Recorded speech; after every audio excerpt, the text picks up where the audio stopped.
In this episode, I'm going to talk about using the fingerboard for absolute beginners, either to climbing or to fingerboarding itself. Many of you who participate in online discussions about training for climbing and things like fingerboarding will have noticed that people have some quite geeky and intense discussions about the details of how to use fingerboards and the rights and wrongs in different situations and contexts and individual variations in ability. And so you might get the impression that there's a lot of things to either get right or to get wrong about fingerboarding. Whereas actually I think the situation is more like there are a few things to get right and a few things to get wrong about fingerboarding. On the whole, it's a very, very simple training tool.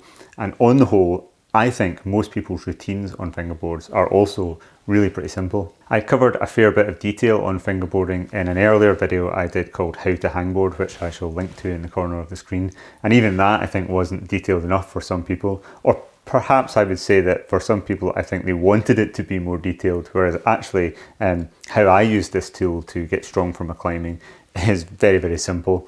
I apply some very simple rules. I apply a fair bit of flexibility in how I use it, and it's been pretty effective for me and continues to be. Lots of people who use the climbing wall or climb outside are finding themselves having just purchased one of these for the first time and are getting to grips with using them. So there is a very short list of bits of equipment that you need to do your fingerboard. All you really need is a good fingerboard itself, some chalk, and maybe a toothbrush. And for some people, some of the time, maybe some additional weights might be useful, but I must admit I try to avoid these at all costs and keep things as simple as possible. Like most people these days, I prefer wood fingerboards over resin fingerboards just because they tend to be kinder to your skin.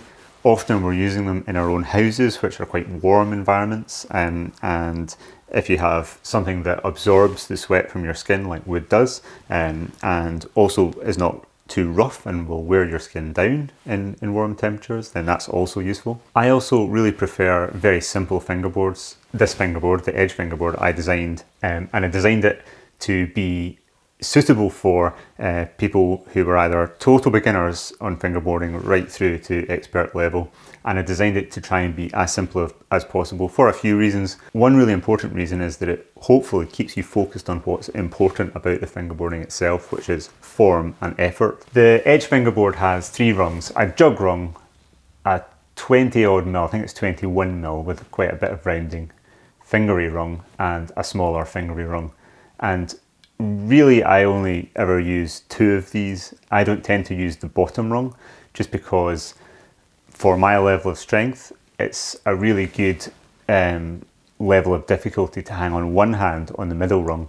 For other people it might be different. They might be at a level where they might be just bang on to hang with 2 arms on the lower rung if they're not quite as strong as I am, and some very, very strong people might be strong enough to hang on one hand on the left rung. I am hopefully going to be that strong one day. So broadly speaking, I'm doing 3 different exercises on the fingerboard. I'm either using the jug rung to warm up, I'm using the jug rung to do pull-ups on, or a pull-up related body strength exercise, or I'm doing hard static hangs for finger strength, and within that I'm doing it across the 3 different grip types. That would be 4 fingers open hand, 3 finger drag, and crimp, or in the case of fingerboarding we usually use half crimp. In my How to Hangboard video I went through a lot of the decisions that you make to try and adjust the intensity relative to your level of strength for maybe for an intermediate to advanced level. So right now I will go through with you a workout that might be suitable for someone who's a total beginner to climbing, or like I say, a beginner just to fingerboarding. As with any training, rule number 1 of the training is not to hurt yourself, and as we go along I'll talk about aspects of how to avoid getting injured on the fingerboard. If you do it properly, the fingerboard is a very, very safe tool to use to get strong, and the main reason for that is nothing is moving, you're just hanging. So there's no rapid, unusual, unpredictable movements going on, or at least there shouldn't be. So form is one aspect that we'll go through in a second of safety on the fingerboard. The other is progression. In my last video, which was entitled Consistency, I was talking about just reinforcing the need to be both consistent in your training from week to week, month to month, year to year, not having breaks where you allow yourself to detrain, but also when you progress, when you start to step up a level, to try and do that in a smooth way rather than an abrupt way where you radically increase either the training intensity or volume or both at the same time in a really dramatic fashion. That's more likely to get you injured.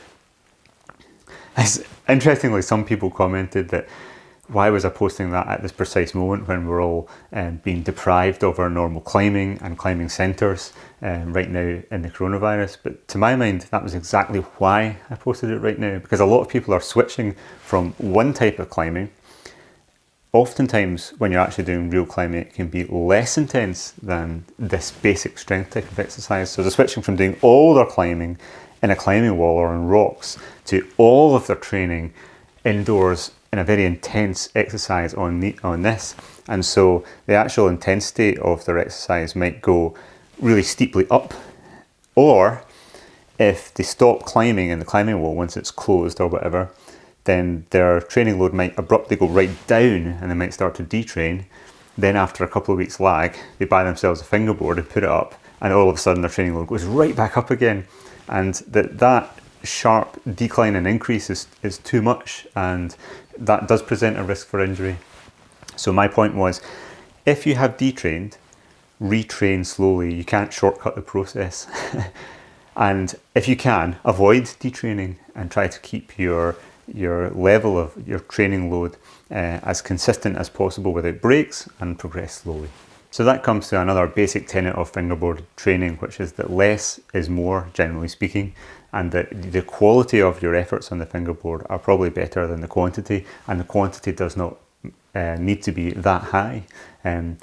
Often I think people think that you need to do really a lot, and also people in the past, especially from my previous video, have interpreted what I've been saying as saying that you need to do a lot, because in my previous video I was saying how if you've been fingerboarding or climbing for many years and you've built up to a level, you can fingerboard many times a week, as I often do. The first season that I ever started fingerboarding, which was in 2005, I'd already been climbing for more than a decade, and I was already climbing at sort of sport climbing 8B level, V10 bouldering. And I actually started fingerboarding 6 days a week for 30 minutes at a time. But excluding the warm-up, the total time under load is 1.5 minutes. It's really not a lot of exercise. And also, every second of that time is with very, very good form. So there's a few variables at play there. If your form is poor, then the consequences for damage to muscles and tendons will add up very quickly. If your form is good, you can tolerate a lot more training before that becomes risky. So the interplay of load versus form taken together is what's important, and I think it's good to keep that in mind. I think before I talk further, I shall just get into doing some hangs on the fingerboard and start off with a warm-up and go through that. I'll just get my chalk bag. So if you haven't really used the fingerboard at all or much, I think the main thing is to familiarise yourself with it and just get used to how it feels to hang on, starting with the jug rung. Hopefully your fingerboard does have a jug rung. By the way, I should say that we ran out of these edge fingerboards a while ago because they were unexpectedly popular, but I've just had a big delivery of them, so we have them in stock. I apologise right now, and I'm speaking at the tail end of March in 2020, during the midst of the coronavirus lockdown. We are not shipping these internationally from the UK at the moment, just because we can't be sure about the service of international shipping right now. We're going to review it in a couple of weeks and hopefully restart shipping these around the world. I'm sorry to everyone who's messaged from various corners of the world wanting me to send them an edge board. We will look at it, hopefully in a couple of weeks it'll iron out and we'll send them again. But right now we're just sending these in the UK, and thanks to all of you who waited patiently to get one. So, to start off, I'm making sure I've got plenty of chalk on my hands so that I have good friction, because one thing you definitely don't want to do is to slip off the fingerboard if you can help it. Not just to fall off and hit the floor, but also because the sudden loading as one finger slips and it loads the rest of the fingers, or they ping off, that causes very rapid changes in the loading of the fingers, and that is a risk for injury. So to start off, we can just hang on the jug rung. Now, for a few of you, I guess like if you take a population of climbers, it forms a bell curve with at one end the absolute beginners who start off, who do not have much muscle mass, haven't done a lot of sports before, and they're really quite weak. And at the other end, you have the people who can do multiple one-armers on small fingery edges that you, I'm sure, will have seen on various people's YouTube. And a lot of people are somewhere in the middle. So for the people who are at one end, the weak end, your body weight is the load you're applying. For the jug warm-up rung, you can't change the size of that, but you can change your body weight by just adding in some assistance. You can either use a chair that you place progressively further away, or in this case, I've got mine mounted on the climbing wall. I can just put my foot on this jug, like 1 foot, and if that's too much, I can put my foot on a smaller foothold. Or there's other ways you can do it. You can hang a bungee from your door frame or wherever you have your fingerboard mounted, or you can put your harness on and run a line, a rope from your harness to a pulley system, and then hang a little bit of weight to give yourself a little bit of assistance to take weight off. I don't tend to favour that. I tend to favour the most low-tech solution possible. So let's start off from the lowest level of load possible, which would be to have both hands on the jug rung and both feet on a chair or some other thing to take weight off, and just hanging. And you could do that for 10 to 20 seconds or so. Now for me, that is actually too easy for to even warm up on, but for some people that might be just exactly right. And if you want to progress just a little bit more loads beyond that, you could keep everything constant, your feet on the chair, your hands on the jug rung, but add in some pull-ups. You could do half pull-ups, you could do whole pull-ups. Then, for the people who are a little bit stronger again, you might be able to start off with just a full body weight hang from the jug rung of the fingerboard. Now I'm hanging straight armed here, but I have engaged my shoulders. I'm not really relaxing down on my lats, so I've just pulled down my shoulders a little bit. So that might be a good level for you. If that's a little bit too easy, again, you can start to add pull-ups.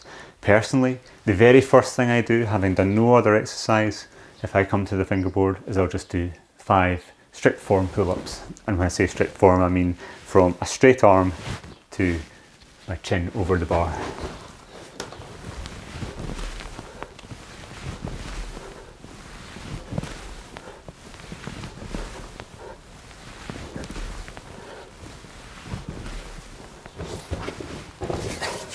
So that's just got my breath going a little bit. Feel a little bit warmer, feel a bit ready for exercise. And I would maybe do that a few times. Actually, because I'm well used to the fingerboard, my next set would be doing that on the middle rung, and I would maybe do that a good few times and then progress to the harder sets. I don't think there is any hard and fast rule for how many sets, how much volume of warm-up you should do. I think the quicker you develop a feel for your warm-up state, the better. This, I think, is a difficult thing to put into words sometimes, but I think you kind of know it when you have it. It does take time to develop that sensitivity though. So once you've done a good few sets of either hangs or pull-ups on that large rung, then you can progress to doing something on a medium-sized rung. That is around 20 mil. So this is it's a fingery edge, but it's still big and positive enough that it feels quite good. So there are some of you, in fact, I had an email from someone just a couple of hours ago who was telling me that a rung about this size, they were only strong enough to hold on to for a couple of seconds. And they were asking how could they adjust their setup in order to be able to hang on a fingery edge like this for a bit longer. Now they had only just started climbing last month, so that level of strength is to be expected. So I mean, the obvious way again is to use your chair or other support, or your bungee to stand in, or your weight going through a pulley. So in this case, again, you can just put your foot on the chair or whatever you can use to support your body weight, So I'm using 2 feet on, and if I want to increase the load a little bit, I can change that to 1 foot. And if I want to increase the load a little bit more, I can do half a pull-up. And if I want to increase the load more again, I can do a full pull-up.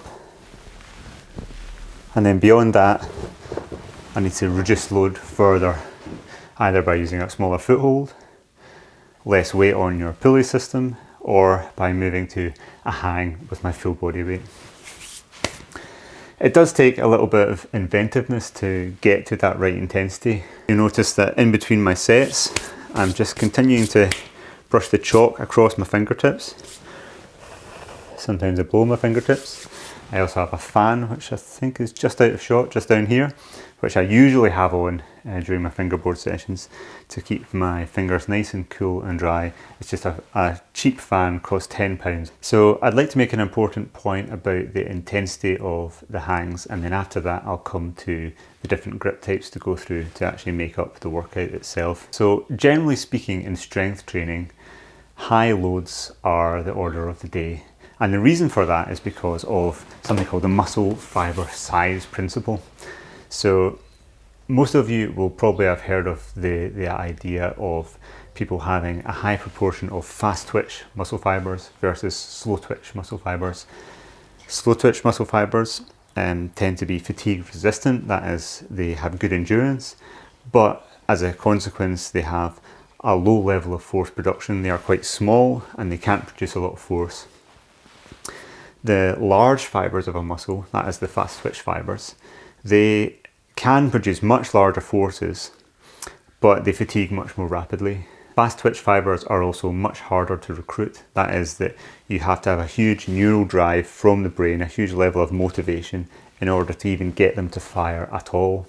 So if you go out for a walk or even a jog, then you'll almost exclusively be recruiting your slow twitch muscle fibers. That is to say, of a given muscle, you can think that maybe only half or less than half of the actual fibers will be doing anything. The large fast twitch fibers will not be contracting at all. They won't be contributing to the force produced by the muscle.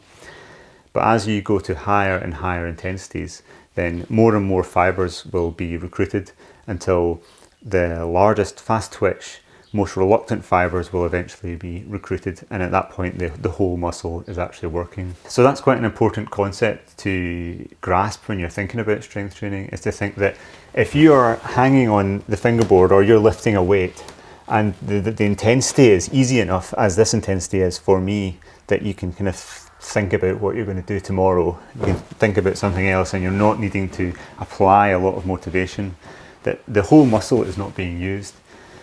The fibers that you're really targeting are not being recruited at all. So strength training has to find a way to recruit those fibers one way or another. And there are actually 2 different ways to recruit those fibers, generally speaking. One way is to apply a very large force, i.e. to lift a weight or apply almost as high or as high a force as you possibly can. And that's how most strength training is done. And so, for instance, if I were doing a hang, then I would do a hang on one hand. Now I can't actually talk at the same time as doing that. I can't even talk to a camera in between. In order to do a proper strength effort, I couldn't present this video at the same time as doing that. I would not be able to produce enough concentration or motivation to apply my whole strength unless I give myself time and I concentrate and get ready for that level of effort. And really, I think if I don't do that, then the stimulus is insufficient to actually gain any strength. Now, keep in mind that I do a lot of training, so I need a very large stimulus to make any further gains. It's a bit of a different picture for someone who's just a beginner, and almost applying any load to the muscle will result in some strength gains. But generally speaking, the further you progress, the higher the intensity of the stimulus needs to be. It's kind of amazing to me, but actually there's a lot that's still unknown about training and how strength is gained and how muscles adapt to a training stimulus. Just a couple of years ago, there was a nice review of different methods for gaining strength using either high loads or low loads. So for isotonic loads, that is load that is applied to a muscle while that muscle is moving like in a bicep curl where the bicep is contracting, shortening or lengthening, that tended to favour high loads to see a training effect. But interestingly, there is still a good training effect even with low loads. But when it came to isometric loads, and that's the type of loading we apply when we do a fingerboard hang, where you're applying a load to the muscle, in this case the muscles of the forearms, but nothing is moving.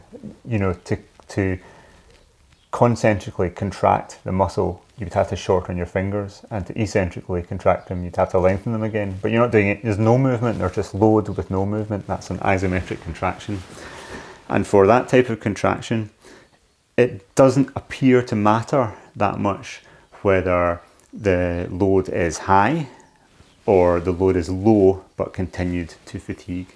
So how does that translate into what you might do in a fingerboard? Well, to apply a high load, you would hang for say 10 seconds on a hang that's at your limit. But to hang at low load, you would pick an easier hang that you would do for much longer until failure. But the point is, you reach the same point. You reach the point of failure, and that's what appears to be important. Now, there is a bit of a ripple in the story in that at a relative beginner level with untrained people, you see less difference between high and low loads.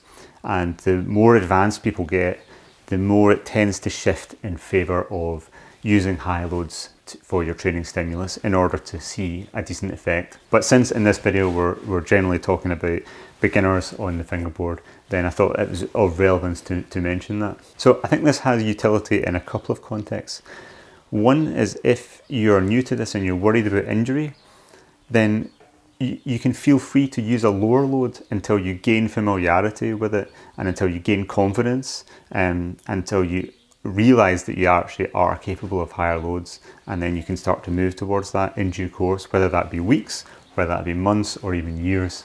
So don't feel the need to hit an exact number of seconds in your hang.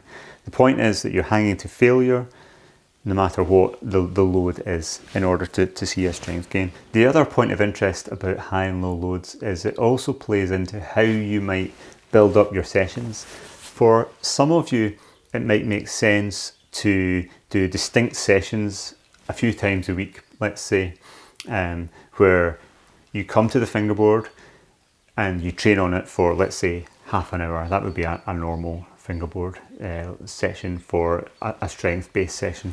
But potentially there's another way to do it which might be useful for some of you. I'm actually thinking of experimenting with this myself. I think I might try putting one of these up in my house, even though I have a climbing wall in my garage, but just for the sake of experimentation, I might put a fingerboard in my house, and rather than doing discrete sessions in my case, every day or every other day, I would not do any sessions, but almost every time I walk past the fingerboard, I would do one hang. So I would just come to the fingerboard, hang with two hands. In my case, I would use the smaller edge because that would be suitably intense, and I would probably do some pull-ups as well, and just do as many as I could until failure. That would be a lower load than I would normally use, but it would still be to failure. And it would be interesting to see if, even for myself who has many years of using the fingerboard behind me, if I would have less or comparable or potentially even more strength gains. I don't know the answer to that, but the research would suggest that the results might be equivocal. So how do you actually build up the sessions? So in climbing, we want to gain strength across the different grip types. So we might consider doing pull-ups on a jug as being a grip type in itself, a very basic climbing related exercise, but it's very important to do. And many climbers, in some cases but not always, female climbers struggle to do many pull-ups. Some might not be able to do any at all. I think if you are at the level of strength where you can't do 5 pull-ups, let's say, it's a really good idea to try and get to that level. And again, a great way to do that is just to add some assistance from a chair in order to progress to that level, doing half pull-ups and then full pull-ups with assistance until you can do a larger number. And then once you can do a larger number, you reduce the assistance to increase the load, and you keep progressing from there. You're just playing with the variables of the number of pull-ups, the length of time you're hanging, and the weight that you're applying, that is your weight, whether you're adding weight to yourself or taking it away by putting your feet on something. So that's the basic pull-ups on the jug rung. And then as far as the actual grips on a fingery edge go, there are three main ones. There's 4 fingers open-handed, otherwise known as a 4-finger drag. And I think you can probably make out that my index finger and little finger are completely open, in that the pip joints here are completely locked straight, and it's only the dip joints, the distal joints, that are flexed around the edge. But the opposite is true for my middle 2 fingers, where the pip joints are flexed. And for some people, they'll come to the fingerboard and go, oh yes, that's the natural way to hang it. And others will come to it and go, that's totally weird, I can't do that. Everyone appears to start off with a different preference.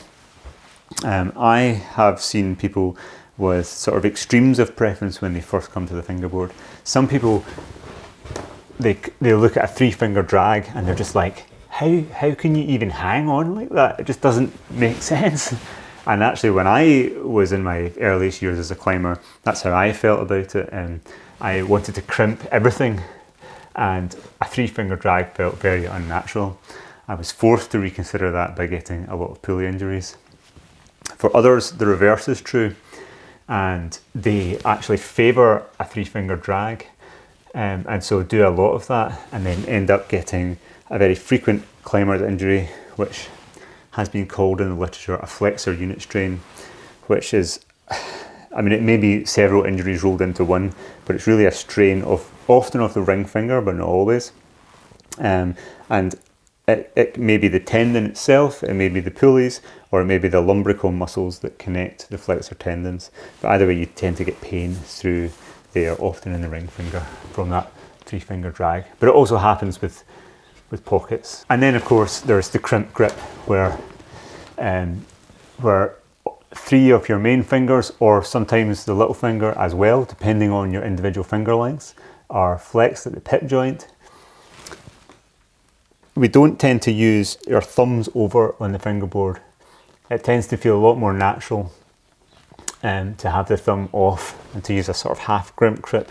Now why is that? Well, usually when you're climbing, when you take a hold, it's out to the side, and it feels more natural to hang that hold with the thumb over, like I'm doing with this crimp. But if you're right underneath the hold, can you see what happens to my wrist as I move underneath the hold? My wrist does that as I load it, and that feels more unnatural. And that is sort of analogous to what happens when you put the thumb over on a fingerboard with a narrow grip, as opposed to being in this position when you're actually climbing on the rocks. So you can see that my wrists, as I hang in the fingerboard, are in a kind of neutral position. There's a sort of straight line going from my hand into my forearm. Now, as soon as I lift my thumbs up like that, it sort of cocks my wrist to the side, and that feels a lot weaker. It feels kind of unnatural. But if it preferentially loads some of the fingers at the expense of others, or if it makes you more prone to slipping suddenly on the board, then that would translate to a risk of injury. I suspect it's probably not the same for all people. It probably depends on the individual morphology of your fingers, your length of your little finger and your thumb especially. You see many climbers who are much happier with the thumb over and doing a full crimp, whereas for myself, I only really use thumb over full crimp when I'm using holds out to the side, and usually when I'm hanging small edges that I'm straight underneath, I either use a 3-finger drag or I use a half crimp. So the actual fingerboard session would consist of a few sets, that is a few hangs, on the 3 main different grip types. Now again, another controversy in the world of strength training is whether you should do 1 set of a given exercise or more than 1 set. And it kind of blows me away that the research is not far away from being equivocal on that question. Again, in more advanced athletes, it slightly favours doing several sets, as you might expect, that doing more volume of training has more stimulus, and that would be appropriate for more advanced athletes. But even in advanced athletes, there's not that much more effect from doing multiple sets than there is for doing one set. And the reason I bring this up is because I think it has a lot of relevance for beginner climbers who are just scared of injuring themselves. They've come from low intensity climbing in the climbing wall or outside, and they've come to what could be a very intense piece of apparatus for training. So that is, if you're just starting out, taking the warm-up aside, you could do a low intensity hang, that is something with your feet on or just your own body weight on 2 arms for a longer period, like 20, 30 seconds, maybe even slightly more than that. And you could do that once only. And you might see the same gains as if you did a very high load set right at your limit multiple times. So a lot of people might get quite good results from, rather than doing a discrete session where you come to the fingerboard and you try to do this big session with lots of different sets and you cover all these different exercises. And rather than doing that, just every day or every other day, maybe even more than once a day, just coming and doing one set. Let's say, for example, in the morning, you came to the fingerboard and you did one set of pull-ups on the jug, and then you did one hang, and let's say you picked 4-finger open-handed at quite a low intensity, either with your feet on or whatever is the low intensity for you. And let's say you picked an intensity where you could hang on the fingerboard for around 20 seconds, let's say. If it was 30, it probably wouldn't make any difference. And you just did that once. And then later on in the day, you came back and did exactly the same, but you did it with a half crimp grip. And then at the end of the day, you came back and you did it with a 3-finger drag. That would mean that across those 3 different grip types, you had done 3 sets of pull-ups on the jug, which I would consider to be pretty low risk. And then you've done 3 sets of 20 to 30 seconds each, so a minute and a half of load time at quite low intensity. Now that, if done with good form, is a low load and pretty low risk exercise, and you could progress from there both in terms of the weight you apply or the volume of sets that you apply. Or if you wanted to, you could do it completely differently, where you, let's say 3 times a week, you came and spent half an hour and you did 3 sets rather than 1 set, all bulked together into one session. What would give the greater benefit? I don't actually know the answer to that. My best guess would be that they would be equivocal gains. So what really does give the gains in fingerboarding is the level of effort that you apply to each hang. So whether you're doing a long duration hang of say 20 to 30 seconds with a low load, you still have to hang on to failure. You should hang on until you absolutely cannot hang on anymore, with one caveat that you do not allow form to be compromised. What is good form when you're hanging on the fingerboard? Well, again, keeping good chalk on your fingers, keeping your fingers nice and dry and chalked. So I frequently I just have my chalk bag at the ready, and I make sure that my hands are nice and chalked. And when I'm standing around resting, if I take a minute in between rest, I still chalk up my hands to keep my fingertips nice and dry. And when you actually come to the fingerboard, as I approach the fingerboard to do the hang, then I make a sort of mental effort to exclude the thing I was just thinking about, exclude all other distractions in my mind, and think to myself, I'm about to do a focused effort here. I'm going to concentrate on just this and nothing else. And if I can't concentrate on just this, then I won't do the hang, and I will go and do whatever else I need to do in order to be able to concentrate.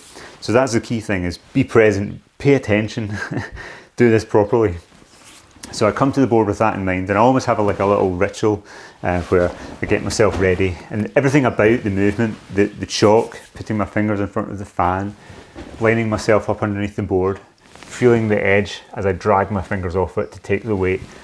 All of it is a habit that I go through again and again, day in, day out, where taking those steps, I am readying my mind to apply both force and effort, but also concentration, so that I'm paying attention, so that if anything goes wrong, if my fingers slip a little bit, or it feels greasy, or I feel weak and tired, I can stop.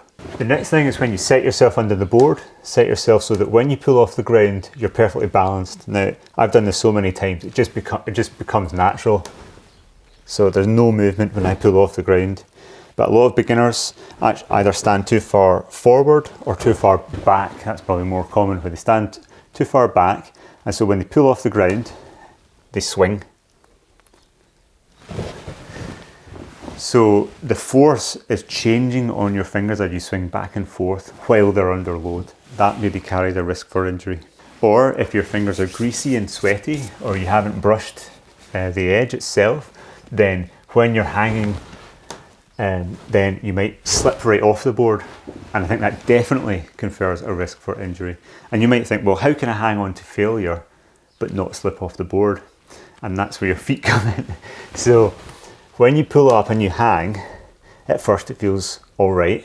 And then as you approach the point of failure, then you feel that your fingers are approaching the point where they'll slip. At that point, you start to bring your feet down towards the ground, so that just at the moment where you reach the failure point, where your fingers are about to slip off, your feet touch the ground just before that happens, and that avoids you actually slipping off the board.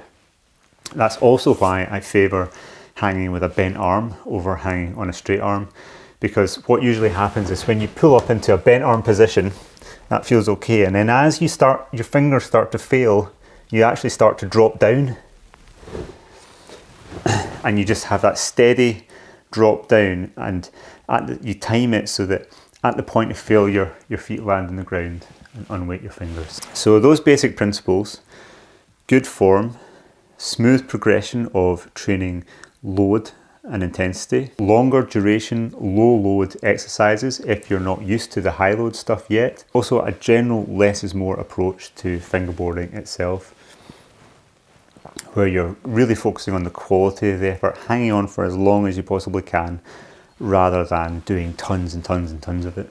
You can work out your own training program, if you like, by starting off low, starting off with what you pretty much know from the get-go you'll be able to handle, and then progressing from there and adding more exercises rather than doing too much and needing to take them away, possibly once you've actually had an injury or maybe just a lot of muscle soreness and you need to stop and take a break. You can also get a coach to write you a program, and that can work really, really well because you're just getting an experienced person to write you a program. However, that coach has to know you quite well, because otherwise they're just taking a guess at what your level is, your level of strength, your level of readiness for the load that they're going to prescribe for you.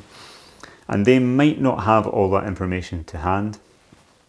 Obviously, the more information they gather, the better, and they should get a pretty good picture. But the point is that does not exclude you from overriding those decisions yourself if you feel that there is some error, because there often is in training programs.